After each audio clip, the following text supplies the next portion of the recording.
नमस्कार दोस्तों, धर्म रहस्य चैनल पर आपका एक बार फिर से स्वागत है।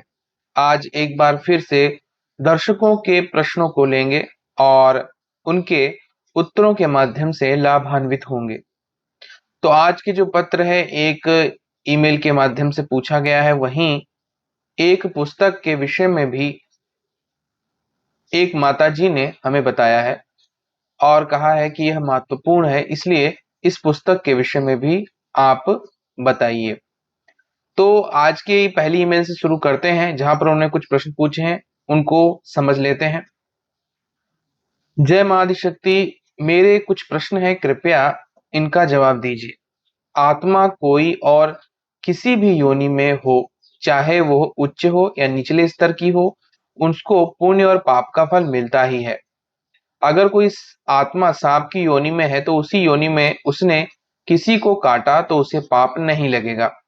और वहीं देवलोक की अप्सरा या गंधर्व हो, अगर पूजा पाठ करे तो उन्हें पुनः नहीं मिल सकता है, क्योंकि वे अपने कर्मों का फल भोगते हैं। क्योंकि केवल मनुष्य ही अपने कर्म पूजा पाठ कर परम गति को प्राप्त होता है, इसलिए देवता भी मनुष्य जन्म लेने के लिए तरसते हैं। मनुष्य की देह में वो आत्मा निचले या उच्च स्तर को प्राप्त हो सकती है, किंतु ये सिद्ध शक्तियां, जैसे हाल ही में प्रकाश नाम के साधक ने भानु अप्सरा और अप्सरा लोक के दर्शन नाम से गुरुजी के चैनल पर अनुभव प्रकाशित किया है। कोई भी केवल मनुष्य के रूप में परम धाम को प्राप्त हो सकता है, तो कोई अप्सरा साधना तपस्या माँ गौरी तो माँ काली की लंबी अवधि की साधना कर आशीर्वाद कैसे प्राप्त कर सकती है। उनके अनुभव में चंद्र ज्योत्सना अप्सरा ने भी माँ काली की लंबी अवधि में उनकी साधना की, उनके भी उसे आशीर्वाद प्राप्त है। माँ काली ने अपने सेवक गण से उन्हें काल नेमि नामक सिंह दिया था, वो भी अंधक की तरह ब्राह्मण की नकारात्मक ऊर्जा का भोजन करता है। यह दिव्य शक्ति या सिद्ध शक्ति कैसे बनती है? वो भी काल नेमि को अपना पुत्र मानती है। इन जैसी अन्य शक्तियां भी सिद्ध होंगे, मेरा मतलब जैसे सुगंधा देवी, चंद्रज्योत्सना देवी और उन्हीं की तरह गंधर्व भी होंगे। तो उच्च स्तर के गंधर्व सिद्ध शक्ति को पति के रूप में प्राप्त कर सकते हैं क्या? भैया प्लीज कृपया मेरी मदद कीजिए और भाभी से के बारे में और मेरे पिछले जन्म के बारे में पूछिए। सुना है दिव्य शक्तियां किसी के बारे में भी बता सकती हैं। पिछले जन्म में कोई समस्या इन जीवन में आ रही, जिसके कारण कभी कभी शारीरिक और मानसिक परेशानी होती है। मैं बचपन से ही सह रही हूँ, कृपया मेरी सहायता कीजिए। सुगंधा जी से पूछिए, भैया कृपया मेरी हेल्प कीजिए। क्या महाप्रलय के वक्त सारे देवी देवता, गंधर्व अप्सरा यक्ष यक्षिणी किन्नरी एवं आदि देवी देवताओं को दोबारा इस धरती लोक पे मनुष्य जन्म लेना पड़ता है? कृपया इसका जवाब दें। भैया मैंने ज्योतिष के जानकार लोगों से सुना है कि व्यक्तियों में जिनकी राशि स्कॉर्पियो होती है, उनका संबंध स्वर्ग लोक से होता है, जिसमें वह गलती करते हैं और उन्हें मनुष्य रूप में जन्म लेना पड़ता है। क्या यह सच है? क्या मेरी राशि वृश्चिक है? जय मां पराशक्ति। और या राघव याद वीएम नामक पुस्तक ऐसी दुर्लभ पुस्तक है जिसके बारे में आज मैं यहाँ पर वर्णन करूंगा। तो चलिए आज के प्रश्नों से शुरू करते हैं। इन्होंने पहला प्रश्न पूछा है कि कोई भी आत्मा हो, वह अगर मनुष्य लोक या मनुष्य की आत्मा के अतिरिक्त कोई दूसरी आत्मा है, तो ऐसी अवस्था में क्या वह अपना गति सुधार सकती है, पूजा पाठ का फल प्राप्त कर सकती है? क्योंकि मनुष्य को ही यह अधिकार दिया गया है मृत्युलोक होने के कारण।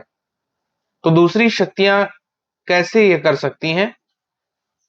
तो देखिए, इस संबंध में स्पष्ट रूप से यह बात सत्य है कि मनुष्य अधोगति में भी जा सकता है और ऊर्ध्व गति में भी जा सकता है, यानी कि वो नीचे के लोकों में पशु पक्षी भूत प्रेत पिशाच सब बन सकता है, और वहीं देवी देवता और परमात्मा में भी विलीन हो सकता है।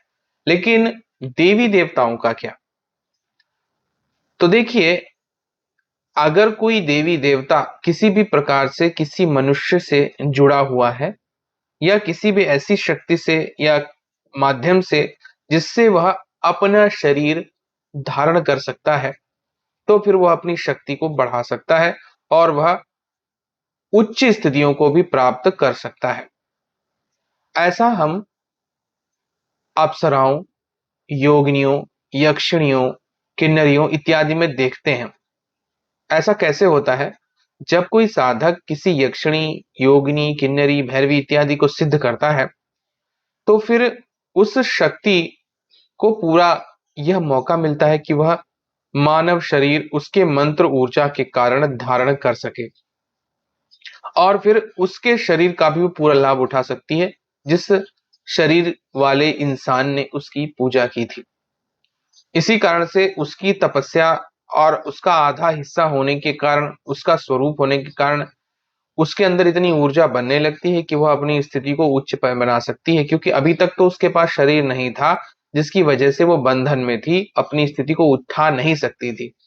लेकिन मनुष्य की सहायता से वह अब अपने स्तर को ऊंचा उठा करके काफी ऊंचे बड़े स्तर पे बड़े ही आराम से अब पहुंच सकती है।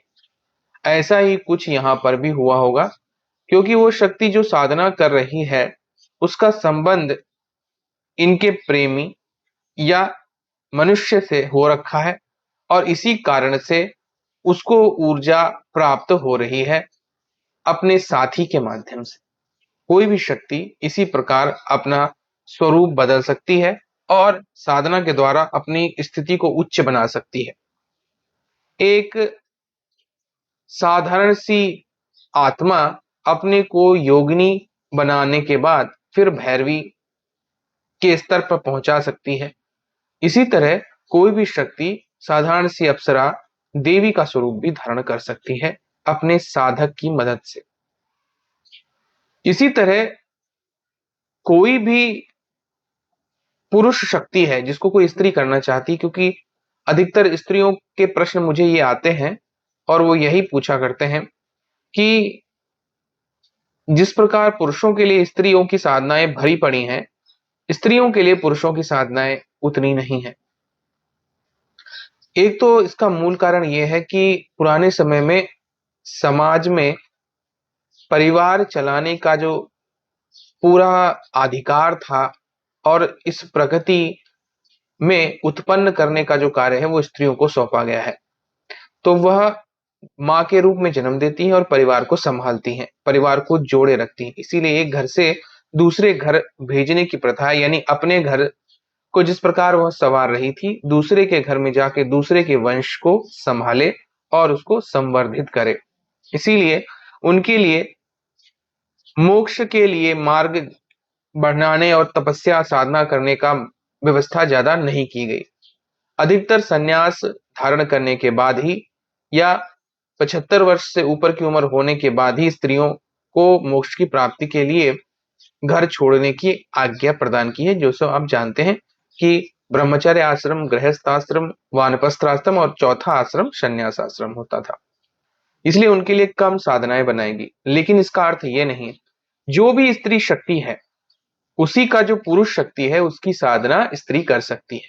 उदाहरण स्वरूप, अगर कोई पुरुष अप्सरा की साधना करता है तो स्त्री गंधर्व की साधना कर सकती है, पति के स्वरूप में, प्रेमी स्वरूप में, मित्र स्वरूप में, पिता स्वरूप में, भाई के स्वरूप में, जैसे स्त्रियों के संबंध में पुरुष लोग करते हैं।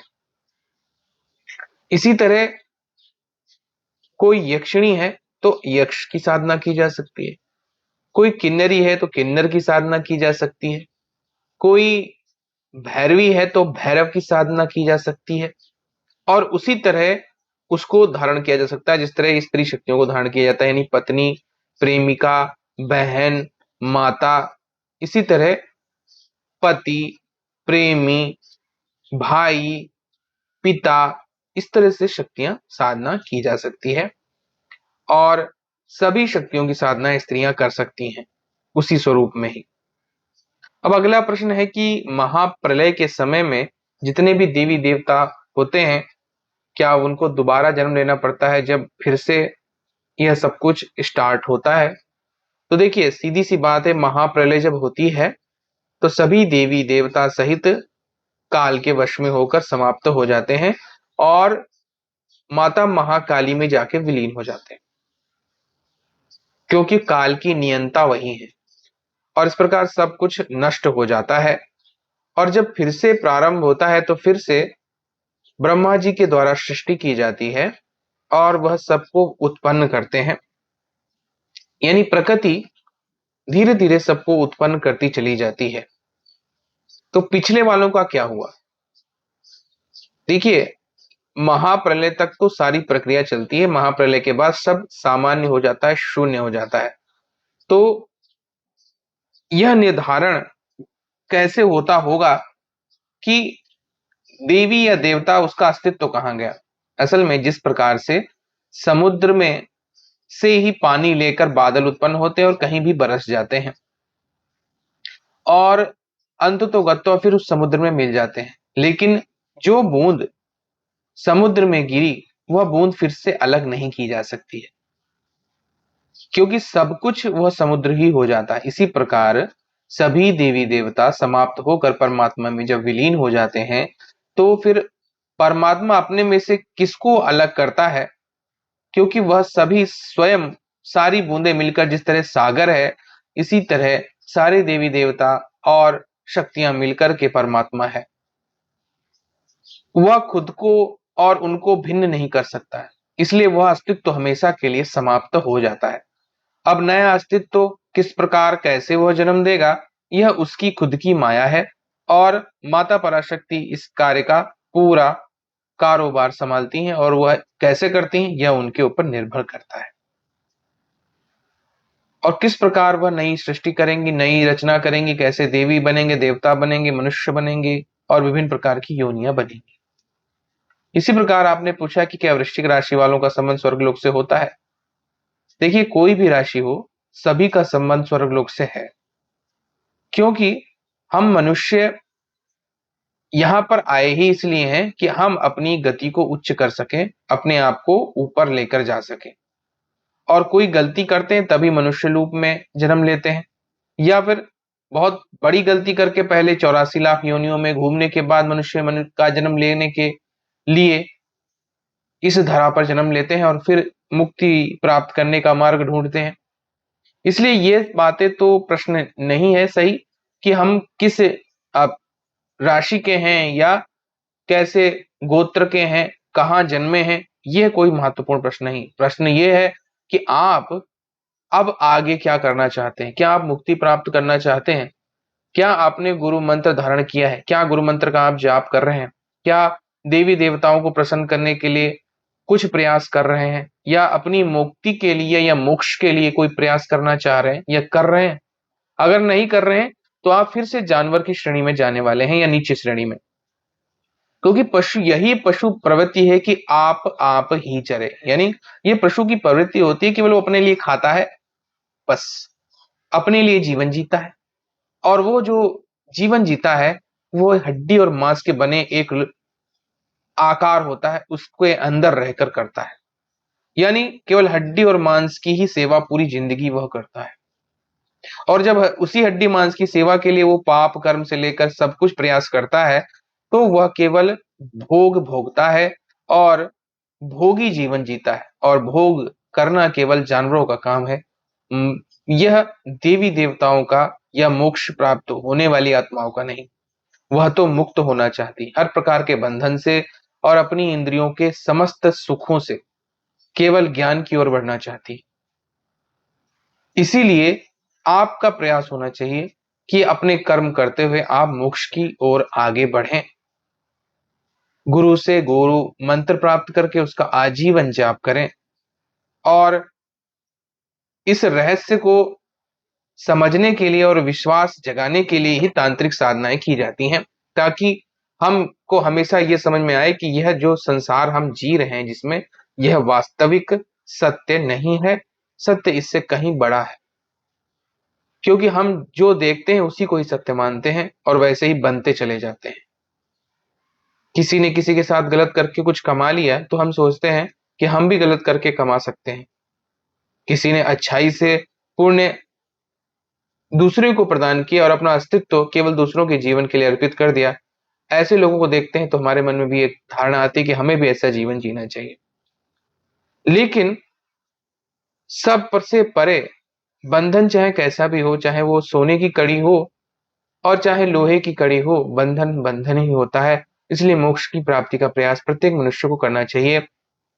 चारों पुरुषार्थ इसीलिए बनाए गए हैं, यानी धर्म, अर्थ, काम और सबसे बड़ा मोक्ष। अब अगला एक जो ईमेल आया है वह एक माता जी हैं, उन्होंने भेजा था और उन्होंने कहा है कि इस ग्रंथ के बारे में आपने जानकारी अवश्य दीजिए। और वीना पाठक जी हैं, इन्होंने यह एक विषय लिया था, इन्होंने कहा था कि इस किताब के बारे में मैं अवश्य बताऊं। तो ये किताब है, दक्षिण भारत का एक ग्रंथ है जिसकी एक विशेषता ये है कि अगर आप इस किताब को सीधा पढ़ेंगे तो राम कथा के रूप में यह नजर आएगी, और अगर इसी किताब के शब्दों को उल्टा करके पढ़ेंगे तो यह कृष्ण कथा बन जाती है। कांचीपुरम के 17वीं शताब्दी के कवि थे जिनको वेंकटाध्वरी कहते थे। उनका एक ग्रंथ है जिसका नाम है राघव यादवीयम। इसमें अनुलोम विलोम काव्य है और पूरे ग्रंथ में 30 ही श्लोक है। सीधे पढ़ेंगे तो राम कथा बन जाएगी और उल्टा पढ़ेंगे तो कृष्ण कथा बन जाएगी। अब इससे आप अनुमान लगा सकते हैं कि कितना व्यक्ति विद्वान है जिसने यह ग्रंथ रचना की है। इसमें 30 श्लोक हैं। 30 श्लोक और जोड़े जाए तो 60 श्लोक बन जाते हैं, यानी कि इसमें राघव यानी राम, यादव यानी कृष्ण के चरित्र को बताने वाली गाथा है, इसीलिए इसका नाम है राघव यादवीयम। और इसके विभिन्न प्रकार के स्रोत हैं। तो ये जो 30 श्लोक है इसके बारे में मैं आपके यहाँ देखिए डाल रहा हूं, ताकि आप ये पूरा पढ़ते जाइए इसको और इसके अर्थ को समझते जाइए, और एक ही के दो दो अर्थ आपको देखने को मिलते हैं। यह एक प्रकार से कृपा दर्शाता है राक्षसों का वध करने वाले भगवान राम और कुरु वंश की वास्तविक सत्य को उजागर करने वाले भगवान श्री कृष्ण। तो इसी प्रकार यह पूरा का पूरा एक काव्य इन्होंने लिखा हुआ है 30 श्लोकों का, और इसको आप पढ़िए और इसके महान रहस्य को जानिए। ऐसा ग्रंथ बहुत ही दुर्लभ होता है जहां पर एक ही लाइन के दो अर्थ हों, और एक को सीधा पढ़िए, उसको एक को उल्टा पढ़िए, वही रहेगा। तो यह 60 श्लोक हैं जिनको पढ़ के आप समझ सकते हैं कि यह एक विद्वान द्वारा रचित है। यानी सीधा पढ़िए तो आपके लिए भगवान राम की कथा बन जाएगी, और उल्टा पढ़िए तो भगवान श्री कृष्ण की कथा बन जाती है। ऐसे ही बहुत से दुर्लभ ग्रंथ पुराने समय में विद्वानों ने रचना किए थे, लेकिन आज अप्राप्त हैं, सभी नष्ट कर दिए गए। और जानते ही हैं आप कि कैसे नालंदा यूनिवर्सिटी को जलाया गया था और प्राचीन ग्रंथों को नष्ट किया गया था, जिसकी वजह से आज भी हमारा जो भी ज्ञान हमें प्राप्त होता है वो आधा अधूरा ही है, और जिसकी वजह से हम बहुत ज्यादा मात भी खा जाते हैं। और ये कहा भी जाता है किसी की भी संस्कृति और परंपरा को अगर नष्ट करना है तो उसकी शिक्षा को नष्ट कर देना चाहिए। और यही पहले हमारे यहाँ तुर्क आक्रमणकारियों ने किया, और इसके बाद फिर अंग्रेजों ने किया अपनी अंग्रेजी पद्धति ला करके। आज के समय में यह महत्वपूर्ण हो जाता है कि हम अपनी प्राचीन परंपरा और संस्कृति को बनाए रखें और आने वाली पीढ़ी को भी अच्छी तरह उसका ज्ञान दें और संस्कारी बनाएं, क्योंकि हमारे संस्कार ही हमारी विशेषता थे और जिसकी वजह से हम संसार पर शासन करने योग्य एक उच्च संस्कृति थे। लेकिन आज के युग में हम पाश्चात्य संस्कृति का ही नकल करते चले जा रहे हैं, और इतनी अधिक नकल हमने उनकी की है कि अपना अस्तित्व ही खो दिए हैं और अपने वास्तविक सत्य को नहीं जान पाते हैं। अब सारी परंपराएं बचाने का कार्य आज आप लोगों का है। अपनी संस्कृति को, अपनी पीढ़ी को, अपने वास्तविक ज्ञान का परिचय दीजिए। उस प्राचीन और पारंपरिक संस्कृति को बचाए रखने का प्रयास कीजिए और अपनी पीढ़ी को भी ऐसे संस्कार दीजिए जिससे वो भी अपने आगे आने वाली पीढ़ी को वह दे सके। अन्यथा हम भी भोगवादी प्रवृत्ति के होते चले जाएंगे और अपना अस्तित्व नष्ट कर लेंगे। अगर आज का वीडियो आपको पसंद आया है तो लाइक करें, शेयर करें, सब्सक्राइब करें। आपका दिन मंगलमय हो। धन्यवाद।